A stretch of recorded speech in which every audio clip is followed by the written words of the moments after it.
देखिए फिर से आपको बता दें, बिहार से बड़ी खबर आ रही है। जहरीली शराब मामले में कई अधिकारियों पर गिर सकती है गाज। और सीएम नीतीश कुमार ने जहरीली शराब मामले में जांच के निर्देश दे दिए थे। मद्य निदेश विभाग के सचिव और आईजी प्रोविजन की जांच खुलासा हुआ है।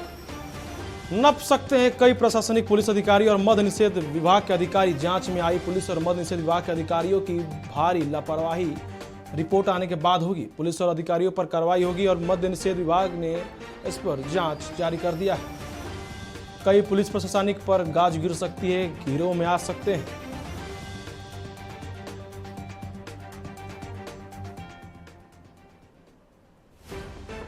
देखिए फिर से आपको हम बता दें, बिहार से बड़ी खबर है। जहरीली शराब मामले में कई अधिकारियों पर गाज गिर सकती है। सीएम नीतीश कुमार ने जहरीली शराब मामले में जांच के निर्देश दे दिए थे।